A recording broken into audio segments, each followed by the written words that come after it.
What's up, everybody? We're back with another episode of the Dragzine Podcast. I'm your host, Senior Associate Editor Brian Wagner. This week, I've got YouTube star Rob Wendland on the show with us. Rob, what's going on? Not much, man. I didn't know I was a YouTube star, but that's cool, though. Yeah, I had to throw that in there. I just did another story on one of the videos you put out there, and it's a treasure trove of really cool stuff. I dig your channel. It's definitely it's neat to see the behind the scenes on what actually happens with these vehicles. I mean, there is a lot of cool stuff that, I take it for granted what I do every day. I love it so much, but there's people out there that maybe don't have that tool or this, or don't even, don't do it enough to know that there's maybe a certain way to do something that's easier or whatever. So I'm just kind of an open book with it. A lot of crew chiefs are all just hush hush about this and that and everything. But, at the end of the day, it's a combination. So it's all this stuff. It's not just like one thing, that makes a car run good. And I can't go over and just tune this guy's car and with his stuff, it might take my stuff because that's my combination, right? But it's really cool to to share that kind of stuff. But hearing all the comments on like YouTube and TikTok and things like that, it's that probably puts the value in doing it, Oh yeah. Gearheads love stuff like that. The mechanical side of things. I know when I'm ever at a national event, I'll roam around and use the old media vest nice pass to go back in there, and I'll just sit there and watch these guys. They'll be like, "Do you need us to get out of the way?" I'm like, "No, I want to see what you're doing and learn about it." And it's really cool to hear and see what the Nitro side of things do, just for the sheer extreme nature of it. It's just kind of, I don't know, I want to say, what, dealing with NASCAR and stuff a little bit too. I have friends there, and I've always said, man, they're over there with like dental instruments and like this, and then we're over here with hammers, drag racing, kind of the difference between the two worlds, because these things are so damn mad. But it's kind of cool to see those differences. But I take it for granted, but when I share it, I get that feedback, and I'm like, oh yeah, well that's cool. You guys never been around that. I even got corrected on my last YouTube video I did. I was talking about the fuel system on one of these things, and I was talking about, when you unplug a bathtub, and when the water gets low enough, it starts to suck some air, right? Well, when a fuel pump does that, it develops into cavitation. And the guy's like, no. Yes, you're right. It does go into cavitation, but what you really mean is ventilation, because it is drawing air. After it draws the air, it takes the air and brings it back and makes it cavitate in between the gears. And this guy's a boat racer. I'm like, that's cool as hell. I've been saying it wrong, for 55 years. So now, we briefly talked about this in our preview thing. You're still with Terry now. Is, with what you guys got going on, and once, hopefully that gets going again, are we going to see videos including that, or, what's going on there? Oh, no, it definitely is going to be a wide open book. I think it's good for everybody involved, especially for Terry, and maybe drawing in some other sponsors and things like that, and for people to see the behind the scenes of what it takes to put one of these things together, to roll down the road, checking into a hotel at midnight, and you're tired from the next day, all those kinds of things. You get the gig, right? And you can be a weekend racer, and you know what it really is, because you got to show up Monday to a job, and you got to drive all night Sunday to get back from where you were at, to get back to work. Where when you're a professional like this, you wake up Monday morning and stretched out and like, I feel good. I think we can get everything loaded up today and take off today and get back by Tuesday night or something.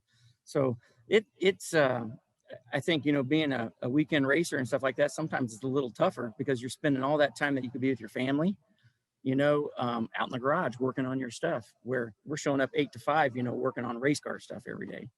So, and you guys are basically you're loading the magazine up, getting ready when when you said when the time is right, you and Terry are gonna be able to lock and load, hire some people, and go burn some nitro.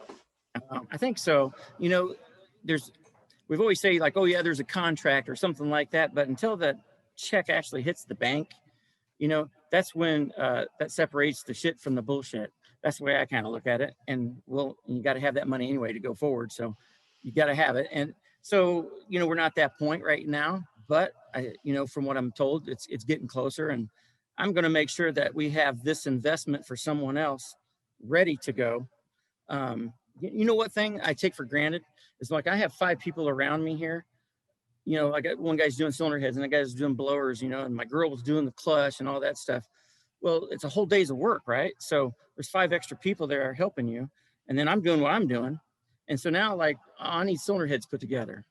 Well, that's one day for Rob Wendland, right? That my other guy would have been doing, right? And then he's gonna need 2 days to do that. So there's a third of my week just to do the cylinder heads and then clutch packs and all this other stuff, you know what I mean? So when you're by yourself, oh my God, it takes a week project into a month, you know? So I just kind of want to be ahead a little bit. I still have my business that I run and I get a little bit of money from that, but I want to be invested in case we do have something that we can get out there and get trucking.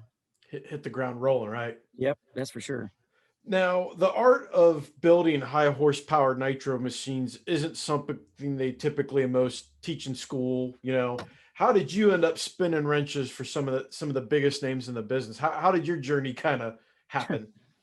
I'll try and give you the short on it, but you know, when I was a kid, I was just infatuated with this race cars, man.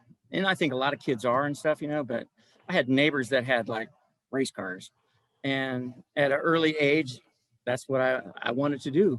My brothers, when I got a little older, they had, you know, just street stuff, 68 Mustang, and one had a 65 with a front straight axle under it and stuff, you know. And so I was the kid riding in the back seat kind of deal. But neighbors would take me out to a local track in Lawrence, Kansas, 8th Mile track. And I would go out there and do whatever I could, clean an oil pan, whatever. And eventually got to know people and then raced my own stuff, you know. I had a 74 Pinto, you know, that I had 2300 and I had a header on it and a Holley 394 barrel on it, you know, from Don's Speed Shop. And here I was beating up this 4-cylinder way back before any of these little rice burners were out there, you know. But so that just developed. And then alcohol dragster guys, you know, Tim Baxter and Donnie Cornbrush, whatever I could do to help them. And then it turned into doing the cylinder heads and building motors and then tuning them. And then when you get good and you win races and then you're wanted maybe, you know. And 1993, I took a change of my life and I went to work for Daryl Hitchman, and we were the only alcohol car that was out there full time. We went to every national event where, you know, they had alcohol cars then at every event. And plus we did division races also. And you know who the guy was that slept in the same bed with me, because we could only afford one hotel room. And the same guy that slept in the bed with me was Ron Capps. We were the 2 guys that worked on his car and traveled the whole deal, you know. And then after that, it was like Randy Parks, you know, alcohol deal. And then did real well. But through that whole time, Vern Motes was a great friend of mine, late Vern Motes. I learned a lot from him. And then it turned into an ex-father-in-law of mine, John Lawson. You know, he had an alcohol funny car, Lucas sponsored, and it turned into a fuel operation. And that's when I met Mark Oswald. And Mark was a great teacher. And Mark got me a job actually with John Force. So I worked directly underneath Austin Coil. And so that Mark had, you know, told Coil what kind of person I was. I guess I was all right. You know, he asked me if I could get a broken bolt out, how I would do it. And I said, well, I'd take a TIG welder first and weld a nut on it, see if I could get it out that way before I'd drill it. And he'd go, all right, you're good. Like, you got to be over 40 to get a bolt out right. Yeah. So I'm like, okay. Anyway, so that was a big move in my career working for him. And so, but if it wasn't for Mark Oswald and Brian Karate and all these great crew chiefs that I've worked under, you know, it's a small circle. And so people talk, and if you're a piece of crap, they're not going to talk good about you. And if you're doing your job and you're a hard worker and you think you got a good mindset of how to make one of these things run and stuff, that's where it kind of starts getting you into that. But it takes a lot of hard work to get to that point. I wonder, you know, it's interesting to see that difference of, you know, the back in, we'll say, the 70s to 80s, when, you know, you used to travel is the entire crew and sleep in the one hotel deals, that how much that really hardened the guys of that era versus maybe some of them now that, you know, they don't understand that level of struggle, right? Yeah, I think it all just, it's like, you know, we talk millennials and all that stuff. Well, I'm Gen X. Right? We're like the most dangerous people out there, because like we learned from all the old school guys, but then we had the technology of, you know, the millennials, and it's like we're all we're really jacked up, and we didn't even have like drugs back in the day to help us with depression and things like that, you know? So Gen X is like, they're mad. And so you want to survive, right? Well, when we had kids, the problem is that they're millennials, right? I even married one time. That's a bad deal. Anyway, so we had kids, and we want the best for our kids, right? We don't want them to go through that stuff that we did. And so we make everything cushy for them. Well, now we've made them all cushy, and they expect it. And now we're giving them, you know, money and all this other stuff. And so anyway, I'm not going to get into politics, but it seems like just like now that we're giving away so much money, nobody wants to work. So it's, I guess it's like hearing those old stories from your grandpa. We had to walk 12 miles naked, you know, in snow foot deep, you know, to get to school, right? And now I start sounding like that guy, you know. It's like we used to drive like all night to get to this racetrack and this and that, you know. And now it's like, what do you mean I'm not going to fly in? What? I got to ride in the truck. Oh gosh, you know what I mean? So anyway, so I guess it's just how times change, but we ruined it ourselves because we made it so much easier on our next generation. How's that? Oh, I giggle when I see people complain that, oh, I have to park on the grass at an event. I'm like, man, growing up, like if we got to park on the pavement at a track, that was like because there was nobody else there. Yeah. I grew up at Quaker City Motorsports Park in Salem, Ohio, parking my dad's 67 Nova in the grass with no pit mat, nonetheless. You know, Oh yeah. you, you know, it's funny to see how some people don't understand the adversity and, you know, how technology has made things easier. That's why I love talking to the guys that kind of been through that era, especially in nitro racing, because, you know, you mentioned earlier how drag racing were beating stuff with hammers. That's how old school drag racing, like it was so stone ageist that it was amazing that what you guys accomplished with those cars back then is pretty mind boggling. The thing is, you showed up with your motor, right? This is like the crap that you built, right? You might have a machine shop guy that did some of the work for you and stuff like that. But, you know, I watched some of these shows and stuff like that, and it's like, yeah, it's got this other guy's name all over the motor. He basically took that motor and he shoved it in his frame rails that he got from someone else, right? And then he got this electronic program from this cat that this ran good on this guy's car, and you shove these all things. So you just bought this thing and you're throwing it together, and then you go out and run it, right? And it runs pretty decent.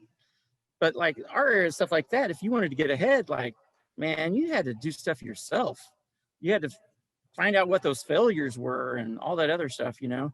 And so it's a plug and play kind of thing now, which is cool. But I think from our era, like it was really a lot of technology from what I want to say, just trial and error, you know? Oh yeah, So, yeah. There were no modeling programs for cylinder heads to see what they were going to flow. You'd have to take a set of heads, cut them up, and be like, "Oh, that didn't work." yeah, right. Throw them to the side. Right. So yeah. So anyway, I mean, I dig it though. Like all the LS stuff, man, it's just crazy. Like it's just mind-boggling to me because we used to work so hard to have a small block make 400 horsepower. You know what I mean? And these things fall out of a crate. It was 600 or something. You know, and it's like you look at the ports and stuff. You're like, what? I was doing this all wrong. You know. Now, I will say this: the LS project cars that I'm working, especially my street turbo car, my good friend Scott Cordell's helped out quite a bit with this. There's a lot of theory on, yes, you can you can make an LS make 1,000 horsepower for $100. Yeah, but you're only going to make that one time. Right. You learn something about reliability, and reliability is where that's the bridge where some people fall off it, or if you spend the time and money, you get what you need out of it. And that comes from technology and development. It's all, you know what, that's like goes everywhere with nitro racing, you know. It's like, you know, when we first got in the program with Terry, it was a bailout. We had a good amount of debt, you know, and so you race within your budget, and that budget means you're only going to go so fast, right? So if you run, you know, mid 80s, it's X amount of money to run that. Like this part lasts this long. Now, when you start running like high 70s, okay, now we've just lost 2 passes on, say, a piston now because we're that much harder on it. So that nutrition rate goes up as the horsepower goes up. And so these guys that are, you know, like dead set 60s and stuff like that, like it's hard on stuff. Like Cycle time. It does. So the budget is required to replace that junk, or the junk just keeps falling apart. And it's just bad deal, right? Now the injector's gone, the blower's gone, the intake's gone, you know what I mean? Because you didn't service out this piston, although it kind of looked good, but it was made for 3 runs and you put 5 on it, and the 5th run it didn't make it, right? Now everything else is junk. So you get into the replacement program for what your budget is and then how fast you want to run. Now, when I did the story in the video about the blower fixture intake manifold deal that you did with Austin Coil, that's when I found that you worked under the legend Austin Coil, and I've always found him to be a fascinating person based on some of the things I've watched, his history at the Chi-Town Hustler, the old show Winners that they had, and seeing like when he first came on with John Force, just his whole demeanor, the toothpick, the whole deal. What was it like for you working for Austin Coil? It's scary at first, seriously, because when you talk about Austin Coil, that's how I talked about and thought about Austin Coil at the time. Like, nobody had won any more races than he had, or championships. That was the guy. He won more championships than John Force, right? Because he'd won a couple with Frank Ollie beforehand. You know what I mean? So it's like, this guy is the guy, and what he went through to become who he is. It was huge to me. So when I got to work underneath him, I was doing everything I can right. Trying to do everything I could right, and not step out of line and things like that. But you know what I think turned the corner for me and him a little bit was because there's a couple times like, man, he'd make you feel like you were, about that high, because you're basically in boot camp at that point. You're in an army, and there's going to be some yelling, and because emotions are high, and this is a high level energy job, and it's all based off of what you've done in 4 seconds, right? And there's so much to it. And then, you got owners over here and drivers and all these other guys, and there's all this animosity everywhere, And anyway, so I went to him because I never looked at the runs and things like that. I would look at the parts. I would bring him the parts, let him know what was going on with the motor as the car chief, And I asked him, I said, would you mind if I look at some runs, He goes, which runs do you want to look at? Well, I said, well, I would like to look at Q3 and Q4 where it didn't make it, like that. And he's like, okay. So he gave them to me. And then about an hour later, so he asked me, so what'd you think? And I said, first thing is I thought maybe it was going a little slow before it got to the tree, why it got in trouble. And then, we take timing out and all this kind of stuff and slowed it down too much and things like that. And he goes, well, why do you think it was too slow before it got to the tree? And I go, I don't know. I don't think the motor was as sharp, or maybe the blower wasn't as sharp when we hit the gas on it, like that. And he goes, He goes, you're probably going to be all right. Because he's like, you're one of the first guys that's ever asked for anything and asked for the bad runs and not just look at the good ones. I thought, oh, that's probably the biggest compliment I've ever had. And I'm like, I guess my mindset was going the right direction. So, especially coming from someone as cantankerous as what he is. Yeah, I got this funny stories. It's pretty good stories. Yeah. Let's hear some Coil stories and some Force stories. All right, so we had excursions back in the day, right? And I would always have to have his water. And I don't even know if he knows this. He doesn't. I've never revealed this before. Anyway, so he'd always have to have his water for him in there. But on Sunday mornings, before first round, he would always call his wife and everything and talk. And then he had all this vitamins and stuff that he would take with that Medlin got him on, right? All these vitamins. So he'd take his pill thing and, like this, and then he'd grab his water, and then he'd go gut and swallow all those pills at one time. Well, I got to the point where I tightened up the lids like a little extra tight on the water bottles with a pair of pliers. I thought it'd be funny if he just grabbed the water one time and he was like, trying to open it and stuff. And he went like that with the pills, and he was one of those bottles, and he's like, like that. And then he started choking, and I'm like, oh shit. Like, he might be going down, right? I get that thing opened up and I go, oh, thanks, man, and, he gets it all swallowed down and everything. But, what he also would do is that those excursions had those big old wide mirrors.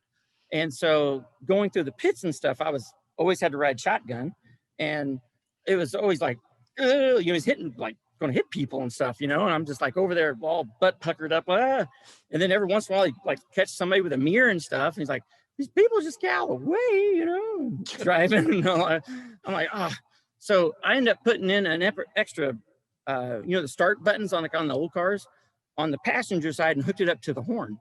That way I could control the horn. So we'd be going through there and I see somebody's getting away. I go beep, you know, like that. And they go, oh, and get out of the way. And he was always like turning around looking like, who the hell's honking at us, you know? And finally, after about 4 or 5 races, he was looking at me. I just went beep, beep, like that, you know, and he's like, that's a pretty good one, like that, you know? So anyway, it's fun stories like that. I mean, you very rarely ever got anything past him, for sure. So he definitely had a little bit of a fun side to him to go with the absolute sharpest attack side, right? Oh yeah, oh yeah. You know, he likes to eat like nice places, like really nice places. And so there were a couple handful of times that I got invited with the other crew chiefs, you know, to go and eat with Medlin and those guys. And I mean, it was fine dining, and I've never been introduced to that before. And then there was one time we were at this place, and like they basically flipped for like the bill, and I got it. And I'm not talking like we went to Texas Roadhouse or something. Like I'm talking like $200 a head kind of thing. You know what I mean? Like, you know, you order everything independently, right? One green bean at a time. Yeah. Expensive green beans, right? So, I caught the bad end on that one time. And I don't know, I thought I was going to get bankrupt, you know, at one point, but just to survive to go through the crew chief dinner, you know. What about with Force? Because I've had him on the show, and I mean, the dude, like his personality is a straight up legend. And what was some of your interactions with him like? It's so funny because at the time when I got hired, Guido is Dean Antonelli. So, you know, he tunes caps right now, right, for DSR. Anyway, I was replacing him on John's car. Huge replacement because Guido has been the guy, right, and won championships with John. And John, you know, it was right-hand guy. And here I am coming in and nobody even knows me and coming in and taking his job, right? And he's going over to do Ashley Force's car, her first year. So Ron Douglas was with him on that car.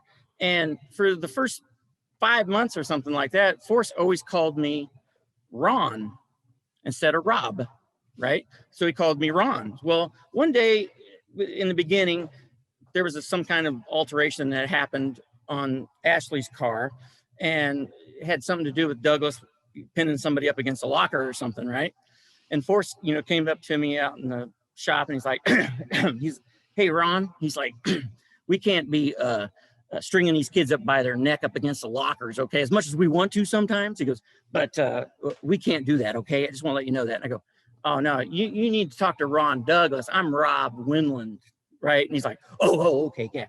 But that still didn't fix it. Like, he still called me Ron for quite a while. So anyway, I think he knows who I am now anyway. So, because we used to come back out in Johnny Gray's car, and he's like, isn't that guy used to work for us? Yeah, you know, and go out and whip their ass every once in a while. So I think he knows I'm Rob Wendland now. And it's just like, when you're around him enough, you realize that's just how he is. It's like constantly like, go. I mean, I don't know if, does he have an on off switch? Is that how he sleeps? Like his wife has to just turn him off at night? I mean, I don't know if he sleeps, honestly. Like, he's got so many things going on, you know what I mean? It's like his head's completely full. And if it wasn't for Robert, man, I don't even know if he'd even be around. That's his sanity, because we all have to have that yin and yang, right? And he has to have that sanity of somebody to bring him back down, and that's Robert, you know. And I've seen all the little things of Force here and there, and his little quirks and things like that. And I know he's got a big, huge heart for his family. He's also a business guy too. But when he gets in that race car, he's pretty racy. I used to have to sit, like one of my jobs was I sit right in between the tire and the header as he's sitting there in the staging lanes and stuff. And I would have a paper towel that was dampened in a Ziploc bag. And he would go like this, and I'd pull it out of there real fast so he could wipe his eyes, you know, in case dust or anything else was in there. And I'm sure there's somebody that still does it to this day. And or sweat, you know what I mean? And I had to carry that with me all the time. And I remember one time I didn't have it. Like, we were rushing and blah, blah, blah, and all this. And he went like that. I said, John, I don't have one. I will get one though, right? And he was cool, but it only happened one time, and I don't know, 400 runs or whatever the heck it was. But, you know, he is wound different from anybody that I know. I know at one point we weren't doing real well, and he thought maybe that somebody was sabotaging the car, you know, at some point. And Coil had calmed him down and told him, like, John, nobody sabotaging the car. We just want you to know that everybody's doing everything they can to make sure it's going down the track. And he goes, but it's my fault because it's not happening. So he gets to thinking like that sometimes. But man, I mean, he's made our sport. I've grown from working for him, and I can't say enough good things about him for what he's done for us, in that aspect. I joked with him and I told him on the show, I'm like, listen, I knew where you were at on the track at all times because the crowd would go insane. Didn't matter what was going on the track, but you knew he was coming on his little scooter if he was standing on the line, because people would just scream and yell. I mean, it's insane the level of magnetism he has. I got a story. This is from Mark Oswald, and it's got to be true. And I asked Force about it, and it did happen. So Oswald, he's talking to Oswald. I think at one point he wanted Oswald to drive one of his cars before Tony Pedregon, right? And it's Force, I think Oswald's the only one that still has a winning record against that guy, and he's talking to him at the ropes and he's signing and this and that. And anyway, so he's talking, he's always just going 100 miles an hour. Well, he goes and like what he thinks he's picking up a baby or whatever, a little kid or something like that. And he picks him up and this guy's like, put me down. And it was a little person, right? And he was going to sign him, but he's like, oh my goodness, right? And then after he left, and he told Mark Oswald, he goes, those little guys are strong like that, That's a true story. I could only you don't have to necessarily reiterate it's a true story, because everybody that's listening to this right now is playing that out in their mind and seeing it happen. You imagine a little guy kicking in the confusion on John's face. Yeah. Oh yeah. Well, Oswald was crying, like telling me the story even. I'm like, oh my God. Well, that'd be a good video right there. Yeah, that's one of the ones where you wish you had cell phone videos at the time, right? That's right. Yeah. Well, we're going to take a quick break here on the Dragzine Podcast to hit up our sponsors. When we come back, we're going to talk what it's like working at JFR and DSR here on the Dragzine Podcast. Ditch that restrictive stock air filter and let your engine breathe with Holley's new line of Intech cold air induction systems. Intech systems are available for a huge assortment of late model cars, trucks, and SUVs, and deliver sizable improvements in horsepower and torque. Each system is precision molded for maximum airflow, efficiency, ease of installation, and has a washable and reusable 4-layer dry air filter that ensures a long service life under your hood. To find the right Intech system for your ride, head over to Holley.com today. All right, we're back. Talking with Rob Wendland. Rob Wendland. I had to think for a second. I'm like, don't call him Ron. Don't call him Ron. Don't call him Ron. But, you've got to work at these big organizations like Force and Schumacher. What's that like when you get to work at these Taj Mahal kind of places, when you go from, maybe a smaller independent, a capable team, to having like the war chest of 1,000 kings? Definitely the pluses and minuses. The pluses is that you're surrounded in an environment of people who want to go faster, right? So at Force's shop, everyone is paid off of what a John Force car does. So say, Courtney won that race. Well, John's people still got paid as if they won that race because it's a single conglomeration, right? And so that effort is for everyone, and so at DSR, the way it's done is you're paid as the team winning. So why would you necessarily want to have that one secret that you'd want to share with another team member that might put their car past what you're doing, right? And I always kind of fought that a little bit, because it's not like I had a big bunch of secrets and stuff like that, but maybe it was the one thing I was doing that the other car wasn't doing, and that's what they needed to go faster than me.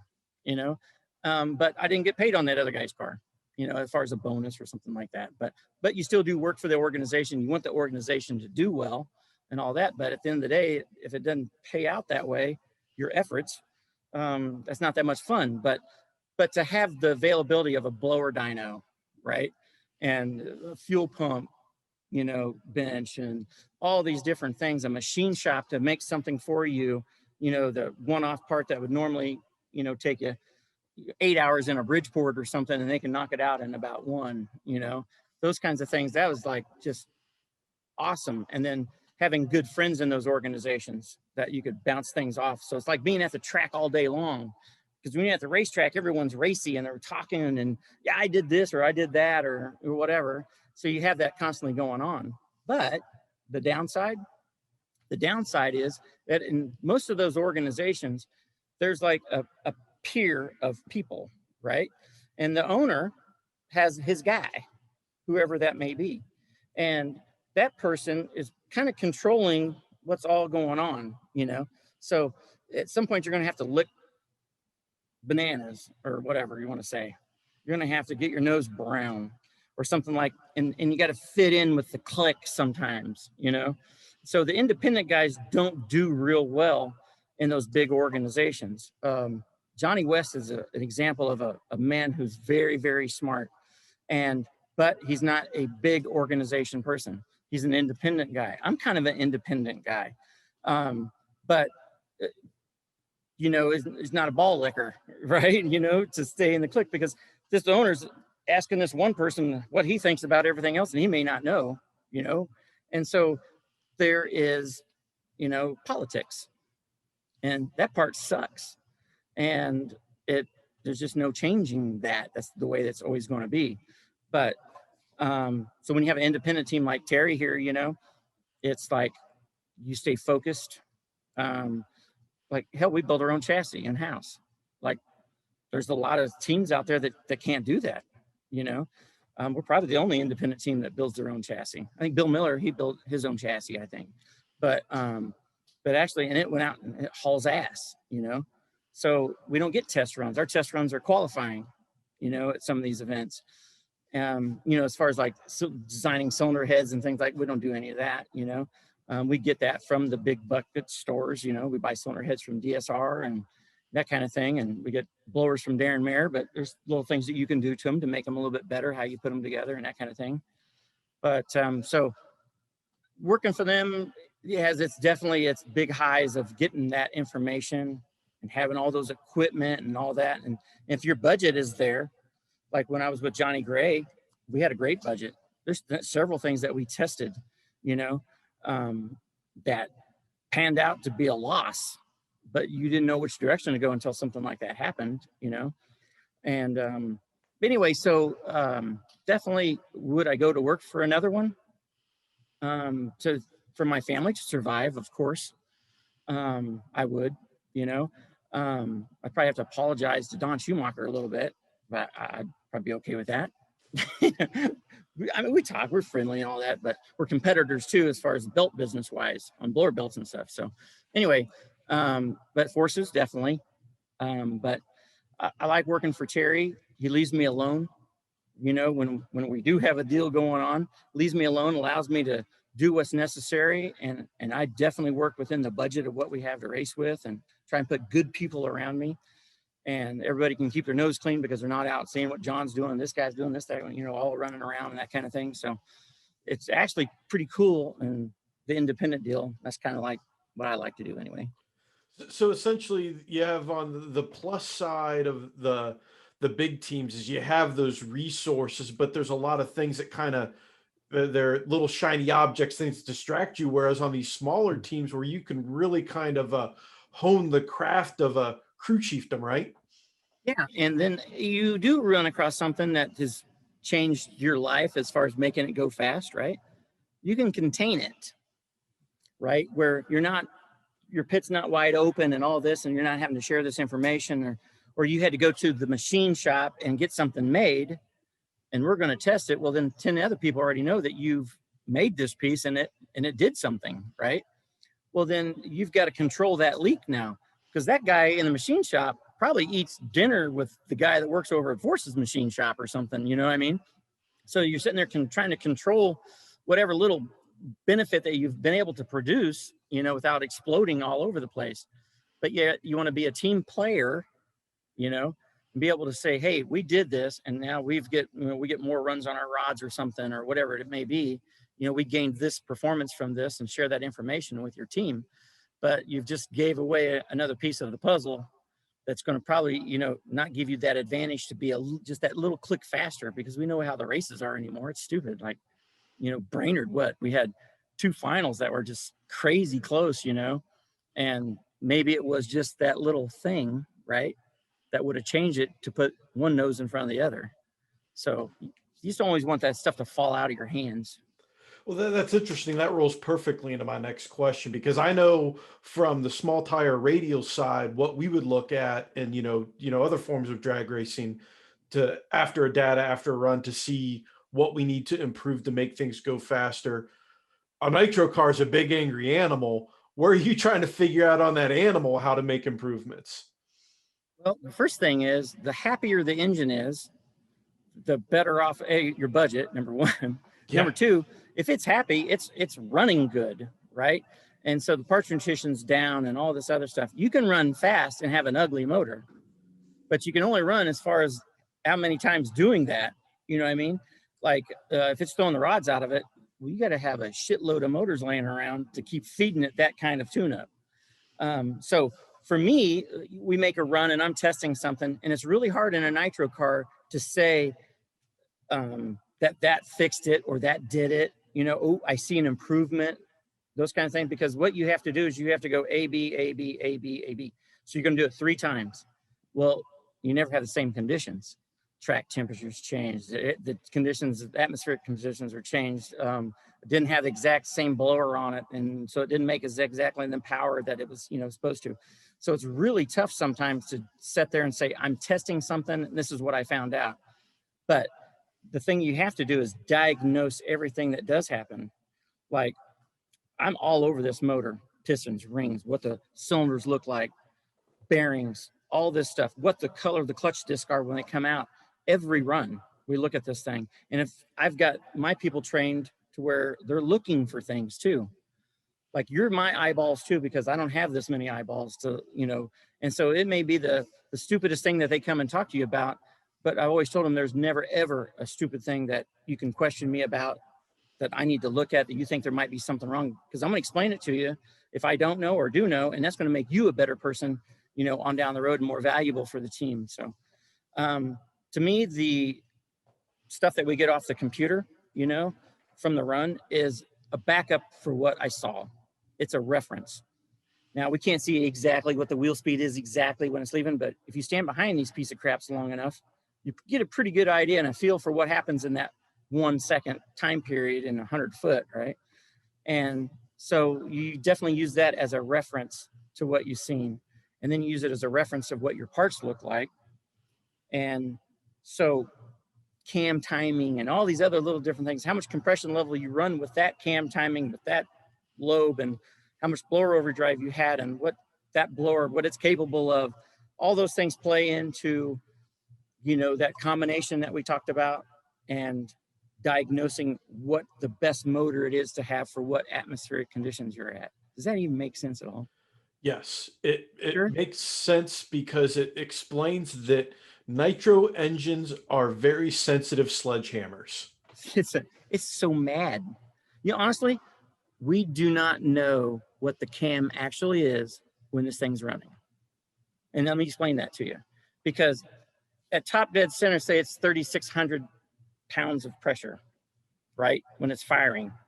At bottom dead center, it still has 1,600 pounds of cylinder pressure, right? And now it's going to push that piston. It's trying to open the exhaust valve up against it, and it's pushing the piston up against it. And so it's still firing. Thus, we see flames coming out the exhaust, right? Nitro burns very slowly, and there's so much volume, right? It's still burning when it's trying to exit. So that all that pressure from that thing trying to open going on with, we have crappy design. The Hemi is really kind of a crappy design for Valtrain anyway. Yeah. Oh yeah. And especially we can't move things around because of rules like valve angles, that kind of thing.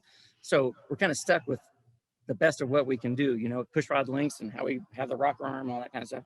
So anyway, so that camshaft, and this is why I can prove that. So when we were with Antron Brown, and they made a 60 millimeter cam motor, right?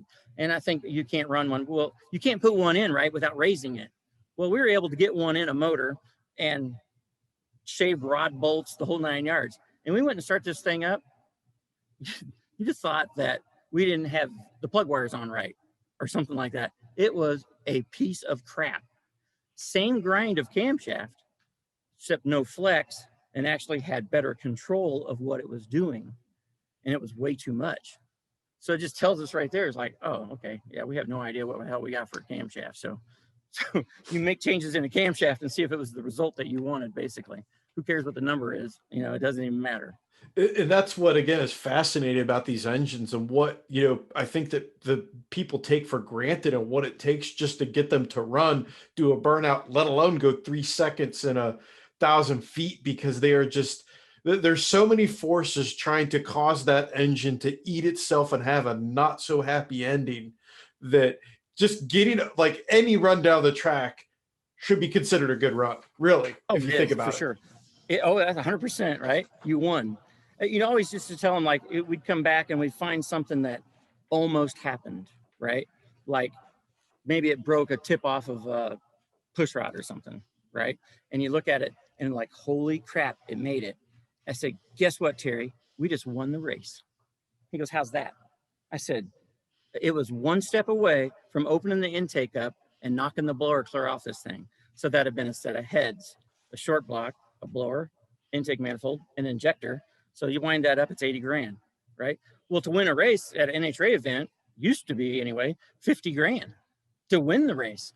And so if you got away with that one little stipulation that happened, you won the race. You actually made like $30,000 if you look at it that way, because that shit's got to be replaced, you know? So all those little things, but these motors, here's what Coil explained it the best. We'd look at the pieces, right? It's got pistons and shit laying everywhere. And you can't really see exactly what happened. And he would say, well, looks like it just had a nitro event. And that's what it was. And it was an event that was caused by nitro. An unplanned high energy disassembly. Yep. And Johnny West says he already knows what the reason was. He knows the reason every time. He can look at it, all this crap laying around, everything, and go, I know what's wrong with it right now. He goes, you pulled the kill wires. You started it. That's what did it. So, that's his famous saying. You know, I think you'll appreciate this. Is I saw a screw blown pro mod crew chief one time say this after the car made it down the track. A lot of bad stuff could have happened. It wasn't happy, and he just turned to the other crew guy and said, well, it didn't blow up, so we got that going for us. And they just walked back to the golf cart. I'm like, you know, yep. That's a very, very, yep. very These good things point. Have a mind of their own for sure. Yeah, that's for sure. Yeah, it's even more maddening when you've got a fresh engine put together. Everything should be perfect, and it still decides to, you know, send a rod into low orbit. You're like, why? You know, it's just because, right? Just because. Yep, it's just because. It's like, why is the posture check working? What is it, a 68, whatever that is on? What show was that? Oh, no, it was Joe Dirt. Yeah. Right? Remember that? Instead, why is it working a posture check on one? It just does. Just does. It just does. Well, we're going to take another quick break here to hit up another sponsor. When we come back, we're going to start talking about some of the significant things that have happened in Nitro racing right here on the Dragzine Podcast. Manley dual drag series valve springs provide the load capabilities of triple springs with the reduced size and mass of dual springs. This provides improved valve train control and a higher RPM potential. An additional benefit over triple springs is the reduced friction, which greatly reduces load loss, while a multi-step surface enhancement improves fatigue strength. Check them out at manlyperformance.com. All right, we're back with Rob Wendland talking about exploding motors and signing midgets and all kinds of fun stuff. And, you know, little people. Yeah, little people. My bad. Yeah, political correctness sometimes isn't my good thing. I'm sure I'm going to get some fun emails about that, but you know, it happens. Now, again, it's always fun, like I said, to talk to guys that have been around for a while, you know, especially, you know, that 80s on time window, because you've got to see a lot of things happen in nitro racing. Let's talk about some of the stuff that you've seen happen, improved performance wise, that have changed nitro racing and what makes those so special. You know, it's, you know, fuel pump technology, blower technology. I mean, there's a million and one things that you guys have unlocked with these cars. What are some of the things you've been along for the ride to see kind of come to fruition? I would have to say is Dave Leahy with Electric Motion. His systems have changed drag racing and made it what it is today. As far as the consistency goes, that's the biggest thing. Safety wise is the next thing. That was huge. After Scott Coletta's accident in Englishtown, we had to race the next day. I remember sitting on a tire and Force came up to me and he's like, "What's wrong, kid?" I go, "I feel like we haven't done anything to prevent this from happening again." This was Sunday morning. And by the next race, Brian Karate, he had Melanie Troxel's car, I believe, or Mike Ashley was driving, one or the other. By the time we showed up, I think it was Norwalk or whatever, but he had put a system on it that automatically shut the fuel pump off on a Bimba, and that kind of thing. And then it was, the next thing was that we're going to deploy the chutes also at X amount of time. So it's just going to happen. So if she's pedaling it and all that stuff, it's going to throw them out anyway, because it was just on a timer. So it didn't have something happen to activate something to do something. You know what I'm saying? So that's where Dave Leahy stepped in and he made the safety boxes and things like that. And then that turned into, we were able to take the pneumatic timers that we used to have a block of timers that would set off another block of pills that were returning fuel back to the tank, because of course you can't use all that fuel when you hit the gas, but when it's out in the middle of the track, you need all that gas. So these timers would set, tick, tick, tick, tick, tick, tick, tick, and close off these jets and put more fuel in the motor as it's going down the track. And they were always a pain in the butt to set. And they were never that consistent, and they were clunky, and all that kind of stuff. So Dave came along and we were able to use electronic things to make other things happen. So I was with Johnny Gray and we were in Vegas, and it's a great picture. Matter of fact, it was the best picture in motorsports of 2012, I believe. The Valvoline car launching, the body's like clear over the scoreboards, flying in the air. And it was Friday night at Las Vegas. And we were like sitting number 2, and we were the last cars to run with Cruz Pedregon. And I got her tuned up. I threw some clutch on this puppy like I haven't done before. I'm like, we're going to the number 1 spot, right? And I lean in there and I said, "Hey, if it makes it, it ought to be pretty spectacular," like that. And he's like, "All right, man." And so closed it up, it gets out there, and it's hauling ass, and it had so much clutch and it pulled the motor down. Well, it pulls the motor down. The fuel pump isn't spinning as fast, so it's not getting as much fuel. There wasn't a big enough pump on it to have reserve in it to feed the motor what it needed. And it leaned out for a second and blew the body off of it. I go down there and I'm like, "Man, are you okay?" He's like, "Yeah." He goes, "Don't ever lean in and tell me that it might be spectacular. Don't ever do that to me again." Right? Anyway, so at that point, I'm like, how can I fix this? Like, you know what I mean? So when that fuel pressure level drops below X, I want to be sure and put air on top of my regulator, right? And force that air in there. That way, so it never gets lean like that. And I asked Dave Leahy, "Can you build me something like that?" He says, "Yes, I can." And we did. And it was called, it was a fuel regulator is what it was. And so what happened was that somebody got a hold of the fuel regulator that I wanted, and they turned that into a clutch regulator. So in a fuel car, how much clutch pressure is how many fingers around the bearing being held back from working. And as you release the bearing, these fingers come off and the clutch pressure goes down. So that's how it controls the application of the clutch. Now, if you have a timer and something looking at that pressure, you can control how you want that clutch to come in. That changed drag racing. And I'll tell you what that's called. It's almost traction control to a certain extent. So a long time, those was called a fuel regulator in those boxes, but it was actually being used as a clutch regulator. Ooh, how's that? Nobody's heard that shit before. That's wild. I mean, yeah. So, wow. Even with that, like now, we can count the revolutions on the front tire, and get this thing down there at 1,050 foot and shut the throttle blades for whoever might be wanting to keep going. Save parts, save lives, all that kind of stuff. And by far, to me, Dave Leahy is the guy that has changed that and made it so much better for so many people. It's hard to say how many lives he's changed, that he's saved, with some of the safety stuff that he has.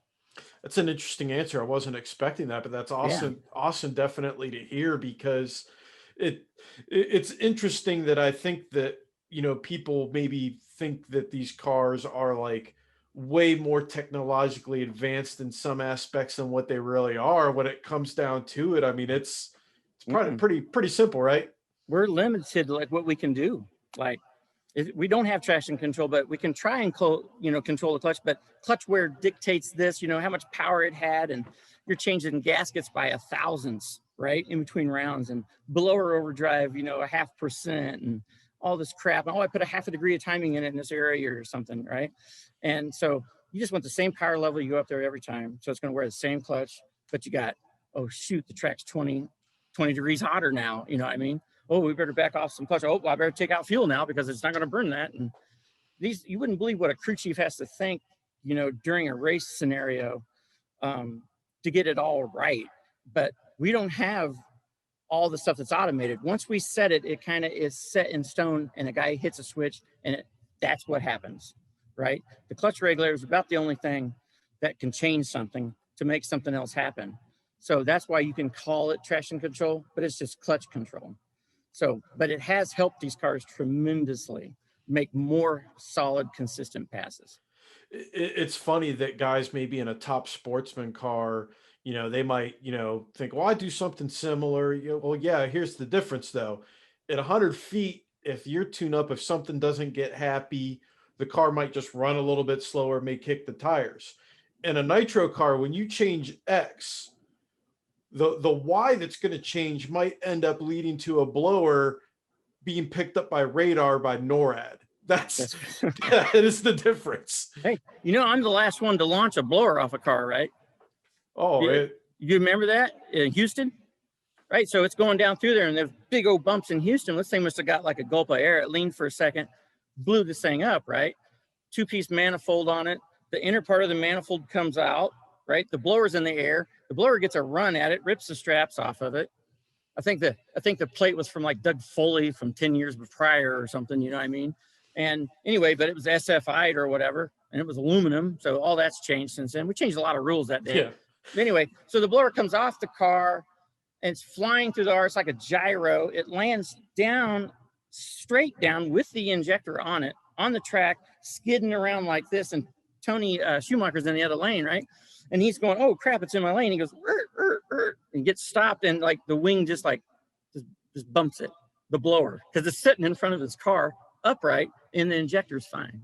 It's crazy, same thing. We ran that thing again like that, but our car was, of course, destroyed. But that's pretty much the last time a blower came completely off a car. So you're the reason for the safety briefing that happened after that. Yeah, you're the reason for a rule change. Was that me?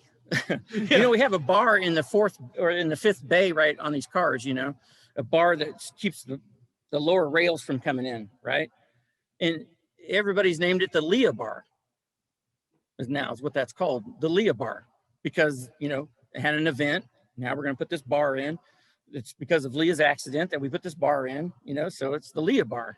So I don't have anything named personally after me like that. So that's good, right? Yeah.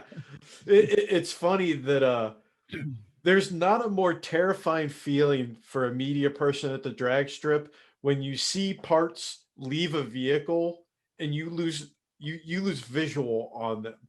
That is not a fun feeling. I have been on the starting line when a top sportsman car grenaded an intake, scoop going everywhere, carbs flying, and it took me a half second to realize, hey, that went up. It's got to come down. Where's it at? That's not a fun feeling.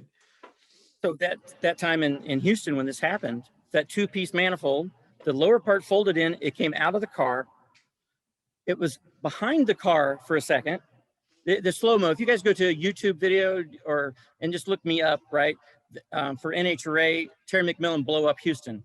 I do a slow-mo reenactment through NHRA on this.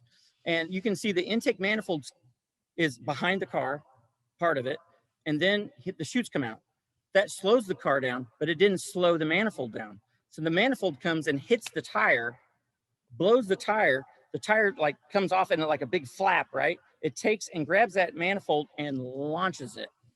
It launched it, it was at 2,300 some feet, Cool. 400 foot off from the center line of the track, stuck in the ground that far in front of an RV, and it kind of bounced off of a guy a little bit when it did it. How's that? A year later, the guy came back and gave us the piece. Later, you guys need this back. Wow. we're like, yeah, we looked all over for it. Nobody could ever find it. So, but he had it, and he brought it back. But then I think Terry signed it and said, "You can just keep it." And like, we're cool, right? You're okay. That's like that diesel dude at the UCC event there at Indy that launched that, grenade into that motor, and the piston hit the top of the sign, and that sent shivers up my spine. I'm like, man, that could have ended 9 kinds of bad. Yep, for sure. But I will give the guy credit that picked it up. At least he was smart enough to pull out his Leatherman and pick it up, because I've seen people pick up things that are an hot burn before. I'm like, oh, you're about to learn. I got one. I can tell us real quick. Was in let's see here. What the hell track is that? Rockingham, right? When NHRA used to run there. Doug Herbert, here he comes. Round and boom, right? I'm standing at the fence with Tony Bartone. We're like, oh man, like that. And there's crap laying everywhere, And here's this thing bouncing like this. And I go, oh my gosh, that's the blower. And Tony Bartone goes, if that's the blower, it's got horns on it. It was a head that was flipping around on the track. Well, here comes the NHRA guy running out there. He grabs hold of it. And he's like, whoop, ah.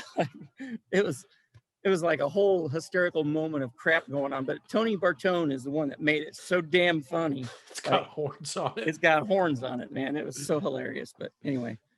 Well, I've got one final question for you, and I love to throw different things like at my guests via time machines or, unlimited bank account. But you now are the Lord Emperor of Nitro Racing. If you're in charge of the rules of Nitro Racing, what 3 things would you change to make it more affordable and competitive? At our level, the top fuel level, probably have to drain the swamp, drain the swamp a little bit. And I think there's going to have to be a whole new thought process about how this is going to be ran. If NHRA sold right now, who would get the money? Say they sold NHRA for $60 million. And this was brought up to me not too long ago. Who receives the money? That's a good question. Right? Who owns it? The members? Yeah. So if you're a member, then you should probably get some of that money.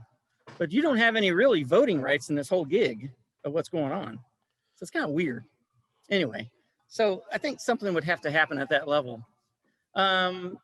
First round losers for qualifying and things like that, it needs to be like $15,000. Give a reason why you would want to show up with a fuel car and compete at an NHRA race instead of having 11 or 12 cars there and they're like showing up for chump change 8,000 or something now or whatever it is, Make it worth their while. The end payout should be higher. I think that would bring in more cars. Performance-wise, what could you do that wouldn't cost you a crazy amount of money to get this thing under control? Not necessarily take a bunch of things away as far as the excitement, the flames, and all this kind of thing, but you're going to have to slow it down a little bit probably. Gear ratio, right? We're all mandated to run a 320. You put a 350 gear in one of these things, that's going to slow her down. It's going to be less hard on parts. And you're still going to have rev limiter still that's going to be in effect. So it's not like you're going to wind this thing up and do something. So it's going to be easier on everything. Everybody has to replace the gear. That's a consumable. You only get X amount of runs on a gear, except there's going to be manufacturers that have to make a gear like that for 350s. There's going to be a little expense there. That's something you could do. You could easily take one magneto away. And guess what? It gets cheaper. Yeah. Because you can't burn that amount of fuel. Now I could sit there and say, okay, you could go ahead and have a spec fuel pump, right? Here's your fuel pump. It's 100 gallons. This is all you get. And you can only make X amount of power with it. That's it. The more fuel you can ram in the horns of one of these things, the more power it makes. That's all there is to it. So if you can't run that much in there, you can't run that fast. It's less hard on parts. So there's no one to police that, right? A fuel pump. You can police a mag. You can do that because it ain't there. Yeah. Number one. That's seriously, you can run low 80s with a single mag pretty easily. You really can. And I mean, we beat Torrance one time. I'm like, man, why'd you guys slow down? You guys were like running like a low 70, and we ran an 84 or something, and they ran an 85. He goes, it only ran on one mag. I'm like, huh. Yeah. Learned something new today. That's right. Yep. Like, okay. Anyway, so they're talking about doing all these front halves and everything, changing the spec for the tubing thickness. It's 049 right now. The new rule that just came out a couple months ago is 065 for safety reasons. And everybody's concerned of what that's going to do with the car and all that kind of stuff. Well, I think we've got like 5 or 6 passes now with Larry Dixon's car. And I just did that. I put 065 front end on it, and it is exactly the same as it was when it was 049. It's just 20-some% stronger, but it's a cost, it's like $7,500 to get a new front end put on your car, so is that going to make it cheaper? It's just going to make it safer. But all these things that are mandated for these people to have to do to stay in the sport when you already don't have enough money there to support it, something needs to change in the higher ups of things of how we're looking at this business being ran. You know what else I don't like? This is what I don't like. There is no animosity at all. I'm probably the most vocal crew chief out there. I will say that. Right? When you think? Yeah. Kind of. I mean, who else has got a YouTube channel? Yeah, exactly. Right? Nobody else does. And if they catch me on the start line, I tell it how it is. Like, blah, blah, blah. It's fun. Let's have fun, blah, blah, blah. Anyway, who wants to hear the Benzoline car today was a good car. It ran good. I hate running that guy because, he's a good friend of mine. Hey, Jerry, I didn't mean to kick your butt. Who wants to hear that crap? They want to hear crap like this. I go, I hate that guy's guts. All day I thought about is just ripping his head off his shoulders and, and crapping down his throat. And guess what? The AC Delco car just did that, right? It just did that. There's more to come, right? And walk away. And then you go and eat lunch with that guy later or whatever. But it's like, there's no fight at all. What people talk about? They talk about Clay and Doug 20 years ago, on the start line. Nobody's going in, and there's poor little Doug or poor little Clay, and there's big Dougzilla. That's how he got his name, right? It's like those moments are gone. We had a staging battle in Pro Stock, at Topeka, right? That got a lot of views. Right? They got a lot of views. Bruno and whoever the other guy was, right? Yeah. And it's like, bring that crap back. And who said it best was the guy, Jannard, that owned Oakley. He said this like 12 years ago. You guys got to change it. And Scotty Cannon, when he was driving, he told Scotty, he says, you don't have to say Oakley. If they can't figure it out by the way you look and what it says on the car and what's on your deal, don't plug Oakley. Have a good time. Say whatever you want. Make them remember that you were there. I'm like, cool. That's how it should be. 100%. There needs to be a little bit more of a, we live in a soundbite society. You want to get people to pay attention to drag racing, put some sound bites in there. Give them some real names too. I love Jack Beckman. The Fast Jack Beckman, that really ain't the cool name like the Hawaiian or, I'm talking about, the snake, right? That was the shit back then, and we've let that get all commercialized. Here comes Davey Ray. Here he's coming down the deal. No, make the show a show. Make it exciting. Put your crew members in there. There's a lot of interesting people out there, and they're killing themselves to do this job, right? We used to talk about those people, and now it's all gone. We're talking about 14 bugs that climbed underneath there and turned the light on or something, or whatever it may be. But it's like, God, man, bring some stuff back on this television show. Put me on that damn television show. Let me tell you what. Yeah, they'd be going beep, beep, beep a lot and all that other crap. But I tell you what, I'd make it exciting. Yeah. You keep the producer on his toes, right? That's right. He should be. Yeah. If I got him on his toes, then people watching at home, they're going to be on their toes. Exactly. Probably. Oh my God, he's going to say it. Shit, he just did it. Well, Rob, our time here is coming to an end. I like to give our guests the channel their inner John Force and thank all their sponsors and plug what they need to plug. I know you got some stuff you want to talk about, so the floor is yours, my friend. Take it away. I appreciate you, first of all, for having me. If everybody look me up on my YouTube channel, we didn't talk about it too much, but it's like I've got a lot of cool videos about top fuel and building chassis, and it changes all the time. And it's just Rob Wendland at YouTube. But I want to thank, on Terry's sake, Emily, for sticking with him for 19 years, and I still believe they have somewhat of a contract. It's just suspended right now, but they've been nothing but good, to Terry, and Terry McMillan's been nothing but good to me. And we look at our relationship as a partnership, and we don't have any money or anything whatsoever, but I do have a side business that kind of sells some blower belts and stuff like that. And we do some NASCAR stuff, and a lot of those parts are through Good Vibrations and RCD and SRI, which buys the NASCAR side of stuff and things like that. And I just appreciate everybody that's helped me through Corona and for waiting out this whole deal. And hopefully, we get blessed with having some kind of sponsorship here soon. So, but man, I really do appreciate you having me, and I just appreciate life in general right now. Awesome. It was great having you on the show. And of course, I got to thank my sponsors, Performance Distributors, Airflow Research, ProCharger, Holley, MSD, Flowmaster, Mosier Engineering, Comp Cams, Fuel Air Spark Technology, Eldebrock, Manley, JE Pistons, and Dart all allow me to come on here and have a good time with people like you, Rob. I really appreciate it. Dang, you're loaded up with sponsors. It's just good job. Got to do what I got to do. I don't have like the full fun fire suit with all the sponsors on there, so I got to rattle them off. You think I've have memorized by now, but I forgot what I did 10 minutes ago, let alone remembering all those names. Well, that's cool that you get help. That's very fortunate, man. That's really cool. Got to keep them going that way. But Rob, once again, thank you for coming on the show, and we'll talk to you soon. All right. Appreciate it, man. Thanks for having me.